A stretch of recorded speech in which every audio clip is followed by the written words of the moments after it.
Sud Radio, le coup de cœur des libraires. Valérie Expert, Gérard Collard. Bonjour Gérard. Bonjour. Vous avez vu notre beau studio, là, on a déménagé. J'ai pris un coup de jeune, enfin pas vous, parce que là sinon vous seriez une bébé. Voilà. Mais là c'est vraiment On a extraordinaire. un très très beau studio, je dois dire. Allez regardez-nous sur les réseaux sociaux, sur le podcast de Sud Radio. Vous allez voir, on a un très beau studio. Puis comme ça, vous pouvez aussi voir les couvertures des livres. Ouais. Donc, vous vouliez faire un remerciement pour commencer. Vous êtes gentil cette semaine.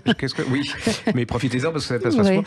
C'est pour le livre, le roman de Baugé qui de la ville Baugé, qui s'appelle Magnifique, qui est paru chez Télémac, qui est l'histoire de ce roman qui est absolument merveilleux, tout en subtilité, mais qui vous fait pénétrer dans le drame rwandais. Alors j'avais peur que les gens soient effrayés par le thème, et en fin de compte, vous nous avez suivis. On est à plusieurs réimpressions, et c'est ce livre qui n'aurait pas dû exister. Une histoire d'amour, oui. Une histoire assez terrible du massacre du Rwanda, mais qui est vraiment de l'intérieur et qui n'a rien de...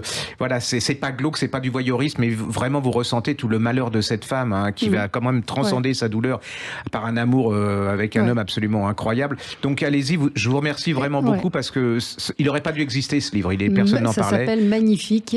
C'est son nom d'ailleurs à cette jeune rescapée. Voilà. C'est chez Télémac. Alors Gérard, vous m'aviez caché. Vous m'énervez là. Vous m'avez caché. Vous avez décidé de participer au calendrier des rugbyman. Je vous le signale parce que tous les bénéfices de ce calendrier sont reversés, enfin une partie des bénéfices sont reversés à Octobre Rose, qui, vous le savez, lutte contre le cancer du sein. Donc le calendrier des rugbyman est sorti. Ils sont très beaux, comme vous, Gérard. Vous avez une photo de moi-même à chaque mois. À chaque page.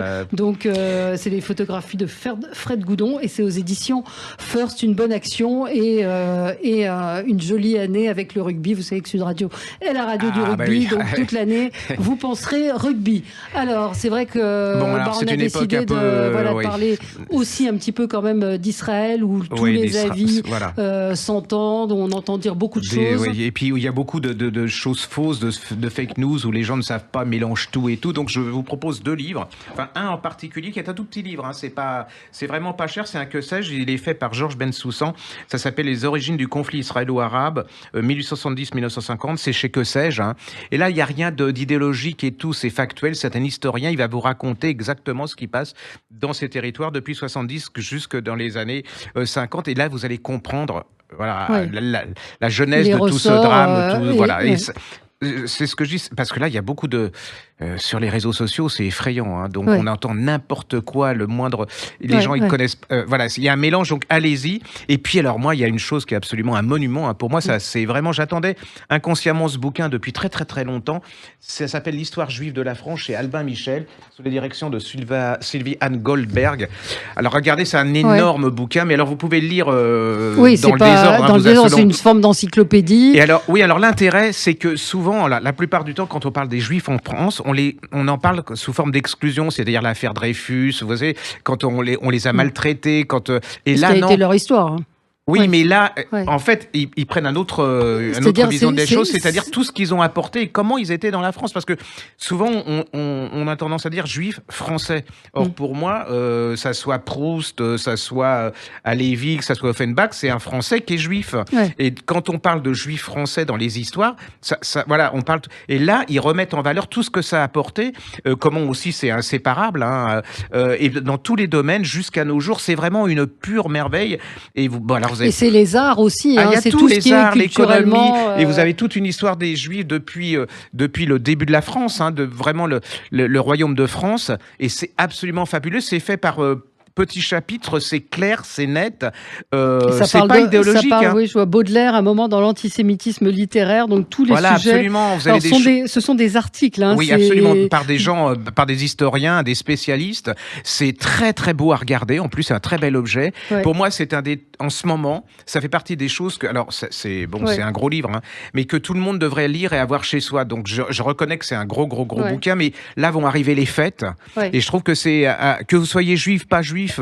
À partir du moment où oui, c'est la culture. Vous intéressez la France, et c'est la culture, c'est une partie primordiale, importante de notre patrimoine. Allez-y, c'est vraiment... Et surtout, c'est lisible, visiblement. Mais voilà, c'est pour ça que souvent vous avez des trucs comme ça, des encyclopédies qui sont faits par des spécialistes, et au bout d'un moment vous étouffez en vous disant c'est pas pour moi. Et là c'est vraiment une sorte de vulgarisation de l'apport des juifs sur la culture française et le patrimoine et l'économie. Enfin voilà, moi je ça trouve vous explique, ça fabuleux. là je tombe sur le Marais et Belleville, ça explique un certain nombre d'origines, de choses qui... ça va de Derrida à Offenbach, de Halévy, vraiment j'ai été surpris. Histoire juive de la France, donc c'est coordonné par Sylvie Anne Goldberg et c'est chez Albin Michel. C'est un grand moment, ne passez pas à côté, parce que quand souvent je dis c'est un grand moment, tout le monde se moque de moi en disant c'est l'événement, mais là c'est un des événements de l'année, et c'est vraiment un bouquin qu'on attendait.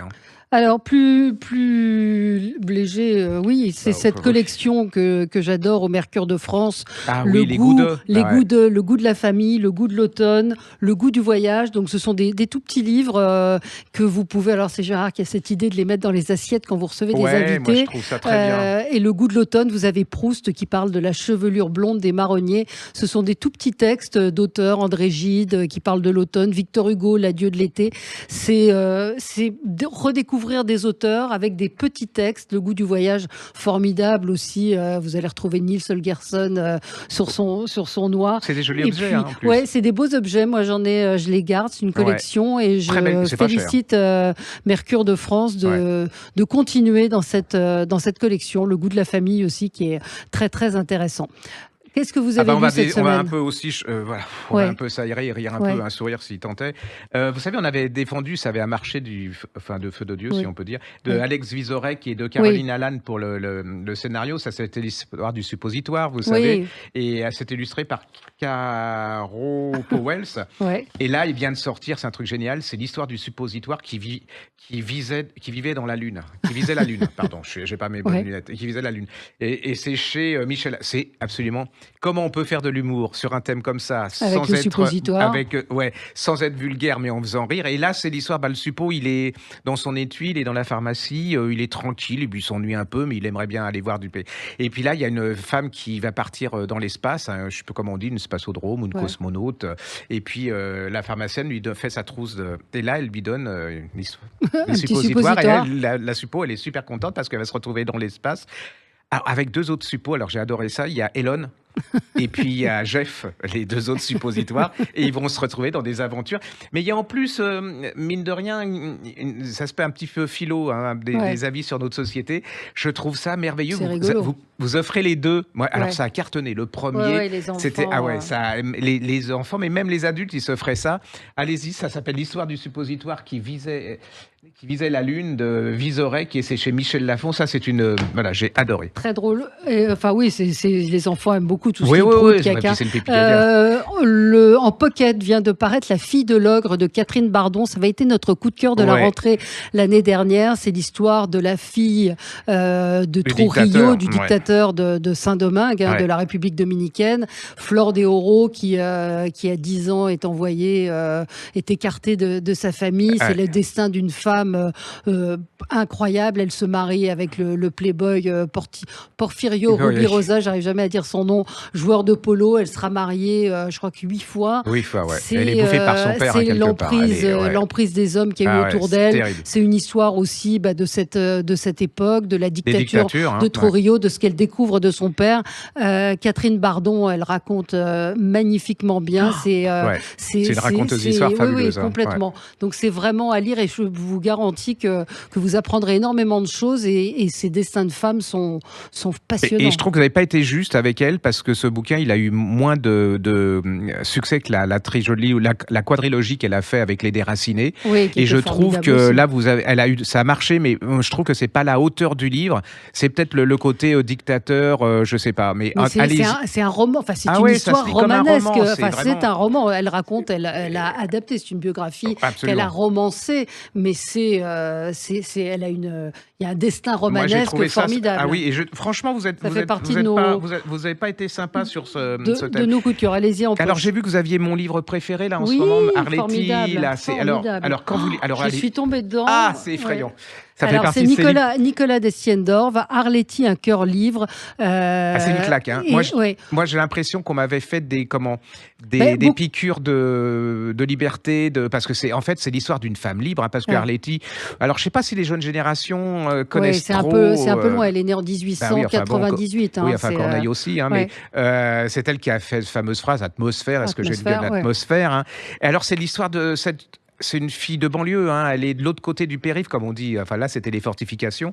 Et c'est l'histoire d'une famille. Elle a un frère. Elle est simple. Alors, elle a toujours été rebelle. Hein.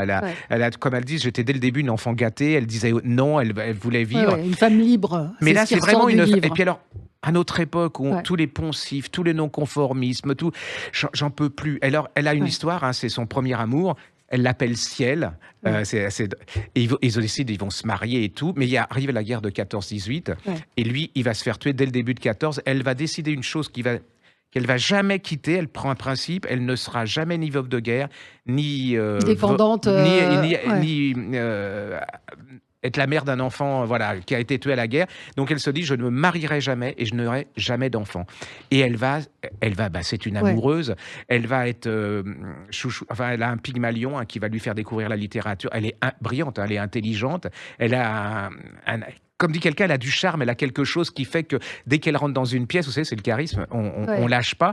Alors elle a aussi un truc, hein, faut pas le leurrer. Elle était pendant la Grande Guerre, la Seconde Guerre, elle était copine, elle était très amie avec la fille de. Surtout, elle est tombée amoureuse d'un officier nazi. Oui, puis elle était très amie avec la fille de Laval. Enfin, elle était dans ce milieu-là, et elle va tomber amoureuse folle d'un Allemand. Mais alors elle, c'est. Dans l'absolu, elle n'a rien à foutre du reste du monde. Elle est amoureuse complètement de trucs. Et comme elle va voir cette phrase, on n'est pas sûr qu'elle soit pas apocryphe, de dire mon cœur est français, mais mon cul est international. Et toute sa vie, elle va payer ça. Alors, avec une certaine injustice, hein, parce que quand on voit Trenet ou Piaf qui vont avoir chanté pour... devant voilà, et elle va les surtout, Allemands, elle va tourner Les Enfants du Paradis, hein, qui est quand même un des films anti-collabo, anti-nazi, qui était quelque chose, une sorte sous couvert de fable, qui va être. Et elle va jamais être aux premières, elle va être exclue du milieu. Et puis elle a une fin de vie, moi je trouve. Elle va finir aveugle, hein. Mais elle a des très belles pages sur la vieillesse. Mais c'est écrit, alors c'est romancé aussi, mais c'est écrit à la première personne. Et c'est ce qui donne la force du livre aussi, c'est qu'on est vraiment avec elle. On a l'impression que elle nous le raconte, elle nous raconte sa vie de façon intime. Il y a énormément d'humour.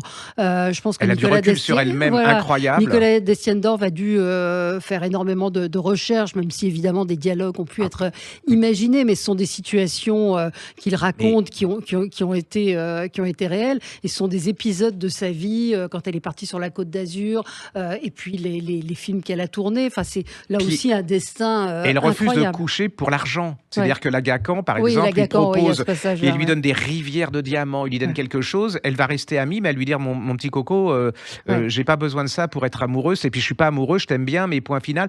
Alors, il y a un truc aussi qui m'énerve ainsi, c'est les gens qui, en 2023, jugent les gens qui ont vécu en 1940. Oui, genre collabo. Là, c'est affreux, ça a été sans arrêt. Voilà, allez-y, moi, ça a été une des plus belles choses que j'ai lues, là. Ça m'a fait du bien, puis en plus de les voir, je me disais, je m'embourgeoise. Quand je vois de la façon dont elle se comportait vis-à-vis des gens, je disais, là, Gérard, tu t'embourgeoises, il faut que tu te remues les fesses par rapport à certaines façons de faire, de penser. Allez-y, c'est une pure... Ça devrait être un des succès mais c'est vrai que vous avez raison de dire aujourd'hui Arletty, ça se résume à atmosphère. Mais c'est pas sauf que c'est une femme absolument incroyable qui a traversé le siècle avec des rencontres et puis un talent inouï. Et puis cette femme, effectivement, amoureuse, libre, qui a fait ce qu'elle a voulu. Arletty, Nicolas Destienne-Dorve, Arletty, un cœur libre, c'est paru chez Calman Lévy. On se retrouve dans un instant, Gérard. Sud Radio, le coup de cœur des libraires. Valérie Expert Gérard Collard. Les coups de cœur des libraires avec Gérard Collard, libraire à Saint-Maur. Gérard Collard Oui, et c'est la Bon, bref, Griffe Noire. J'ai toujours rêvé de, Voilà. de le rencontrer. Voilà, et donc on vous donne évidemment nos coups de cœur. On parlait du destin d'Arletty. Et ouais. Il y a ce livre Alina, l'amour secret de Poutine, c'est paru chez Artaud, Ah enquête oui, sur j'ai la lu femme ça. la plus puissante de Russie, de Céline Noni. C'est absolument passionnant parce que c'est une femme qu'on ne connaît pas et c'est la personnalité la plus secrète de Russie, c'est-à-dire c'est une gymnaste. athlète de haut ouais. niveau qui est la maîtresse visiblement de Vladimir Vladimir. Poutine. Et donc, cette enquête est absolument passionnante. Elle a été élue à la Douma. Elle est très, très impliquée dans la vie politique. Il y a très peu de choses sur elle. Et ce livre est une enquête assez remarquable, justement, sur l'ascension de cette femme qui là aussi, n'a pas froid aux yeux, mais peut-être pas dans le même sens que l'argent, la politique, Elle, l'argent, je pense le sport. qu'il n'y a pas de problème. Très, très intéressant. Et Céline Noni, elle est grand reporter à l'Équipe, ancienne gymnaste, donc c'est un milieu qu'elle connaît très bien. C'est une enquête très documentée. Pour ceux qui s'intéressent à Vladimir Poutine et à la Russie, je vous le conseille. Alors, Oui. j'ai un auteur que j'adore et je trouve qu'il n'a pas assez de succès, mais il y en a, mais pas assez, c'est Morgan Audic. Oui. Et il vient de faire paraître Personne ne meurt, alors attention, à Longia. L-O-N-G, vous le retrouvez, vous tapez Morgan Audic, Personne ne meurt chez Albin Michel. Alors, on est dans le fin fond de l'Arctique, vers la Norvège, c'est l'Arctique. Donc c'est tout en haut, on est vraiment... et là, on retrouve une femme qui est complètement déchiquetée sur la banquise. On pense que c'est un ours. Et dans les îles Lofoten, un peu plus tard, on retrouve une journaliste, elle aussi, qui est assassinée. Quel est le lien entre... Apparemment, il n'y a pas de lien, sauf qu'il y en a une... Enfin, les deux s'intéressent à la faune de ces coins. Et là, vous allez commencer... Alors, c'est un suspense d'enfer. Une fois... Alors, vous qui n'aimez pas le froid et les bras mais je d'herbe, supporte pas. voilà. En plus, les polars norvégiens, machin, ça me gonfle. J'ai froid. Voilà. Moi, je suis toujours en tongue. Donc, vous commencez là-dedans. Et je me suis fait complètement avoir parce qu'il est super doué. Et donc, en fait, ce polar avec un suspense et une fin. Alors là, c'est là qu'on voit un excellentissime écrivain de polar.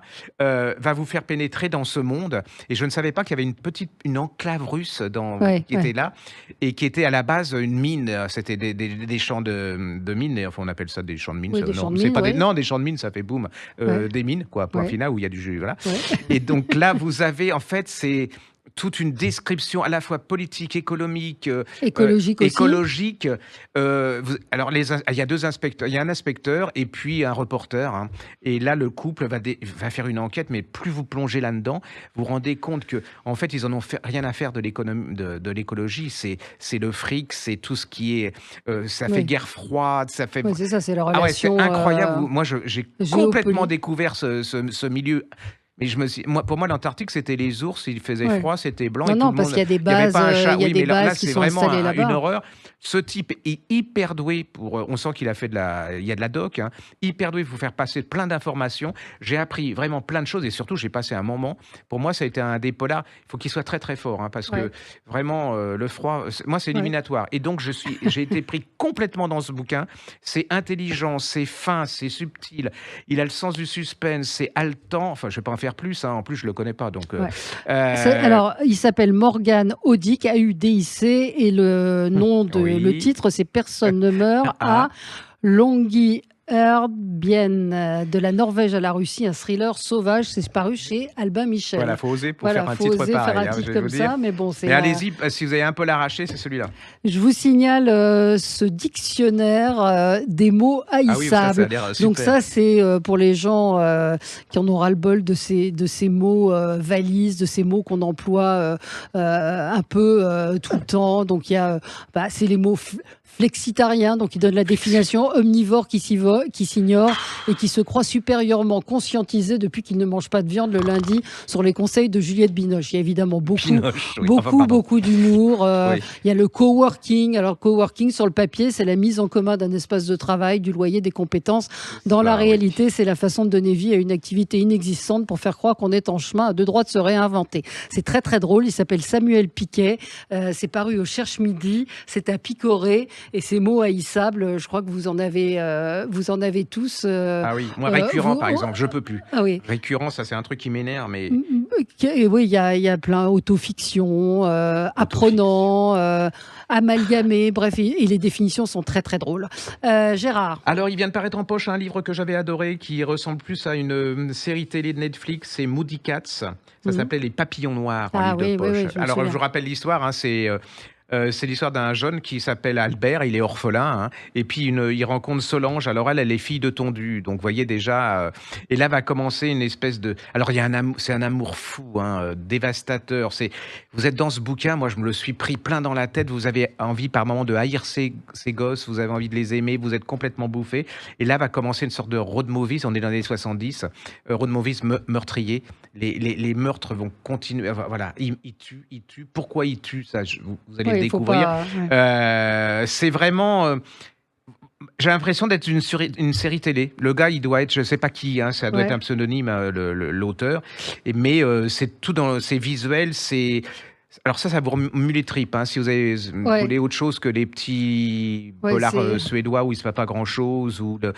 Alors il y a aussi ça, j'en peux plus, vous savez, les nouveaux polars qui se passent avec la tasse de thé, le truc à côté. Moi, j'aime pas je du n'en tout. peux plus. C'était bien au début, mais là, arrêtez parce que là, c'est... ça, là, on est envahi par oui, ces... on est Alors, c'est envahi. un nom, hein, c'est les polars feel good. Ah oui, c'est vraiment... On est dans l'humour et le... Pseudo, le pseudo-humour anglais. Puis ils sont tous sur l'anglais, effectivement. C'est un peu rare. Je ne peux plus, franchement, arrêtez. Ouais, on en a un peu ras-le-bol, on reçoit, c'est un peu toujours les mêmes couvertures, avec une petite dame anglaise. Donc voilà. Donc redites le titre de votre... ça s'appelle Les Papillons Noirs, c'est un livre de poche, il s'appelle Moody Cats, K-A-T-Z.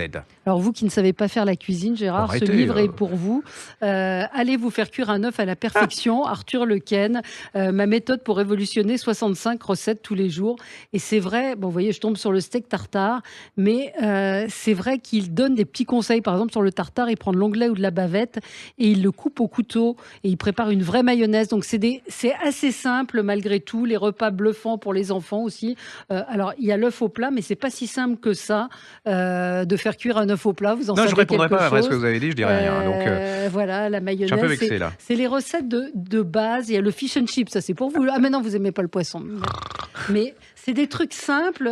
Tous ceux qui me disent j'ai pas le temps de faire la cuisine, là vous avez le temps et il vous donne la marche à suivre de façon extrêmement concrète et pratique. Je ne le connais pas, Arthur Lequesne, mais je le félicite parce que franchement c'est un livre très pratique et très facile pour des recettes de tous les jours quand on en a marre d'aller chercher des surgelés. Voilà. Alors, qu'est-ce qu'on regardez. Alors, je fais de la pub pour une autre chaîne. Enfin, pour une autre chaîne, c'est pas une chaîne, hein, par rapport à nous.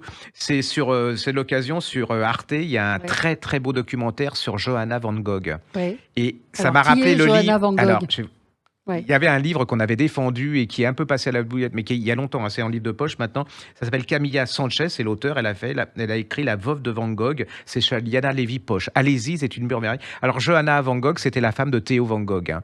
Elle était très amie avec Vincent. Vincent meurt, Théo 6 mois après meurt et elle hérite de tous les tableaux de Van Gogh. Personne n'en veut. Hein. Elle elle est d'origine des Pays-Bas. Et là, c'est son combat. Elle a son enfant. Hein, et c'est son combat pour faire connaître les œuvres de Vincent Van Gogh. Et c'est absolument extraordinaire. Alors, vous avez déjà le portrait d'une femme qui est toute seule, hein, qui se retrouve.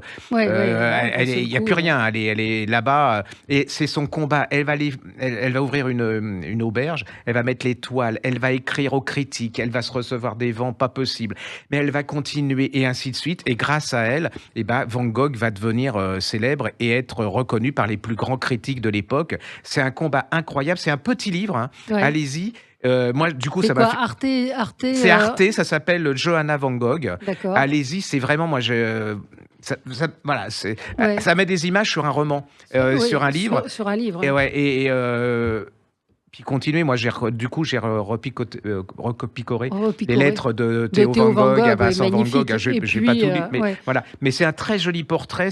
Comme les femmes, c'est souvent on dit, je ne veux pas tomber dans le côté des magots, les femmes sont meilleures que les hommes, mais souvent elles sont plus têtues. Enfin, elles plus ont la carapace. Et puis elles ont la volonté souvent d'aller au bout et de transmettre. Voilà, les échecs, ça les repousse pas. Elles continuent. C'est vraiment un magnifique livre. Hein. Allez-y, ça s'appelle s'appelle La veuve de Van Gogh chez Liane Lévy-Poche. C'est un tout petit truc. Elle s'appelle Camilla Sanchez et elle mérite de revenir sur le devant de l'édition. Voilà.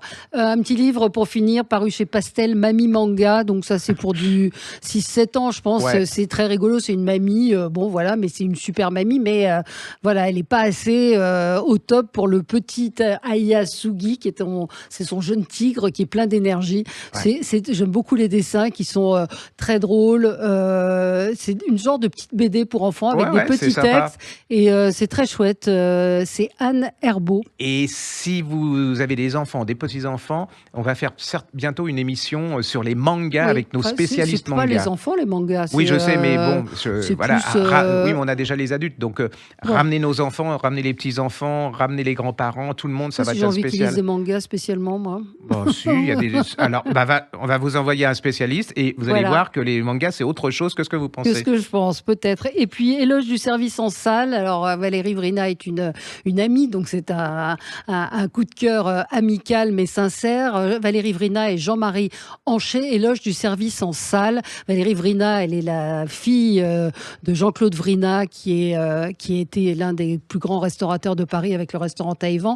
Et avec Jean-Marie Hanché, qui a été son maître d'hôtel, ils défendent le service en salle. Et c'est vrai qu'aujourd'hui, la restauration a un mal fou à recruter, mais qu'il y avait une tradition française du service en salle, avec la façon dont ils s'habillaient, avec la découpe à la table.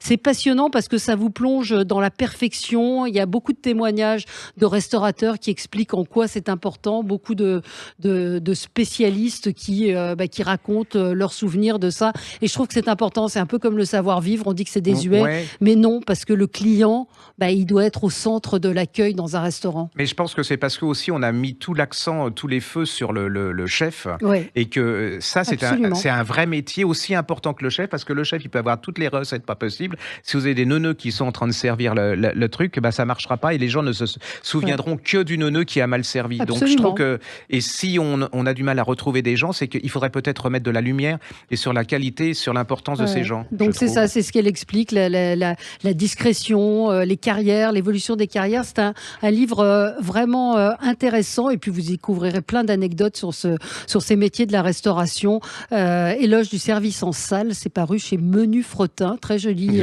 éditeur de gastronomie, très joli nom de maison d'édition.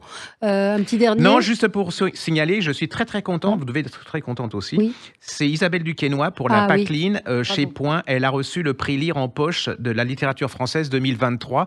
Et pour une fois qu'il y a un prix avec lequel on est d'accord. On est d'accord.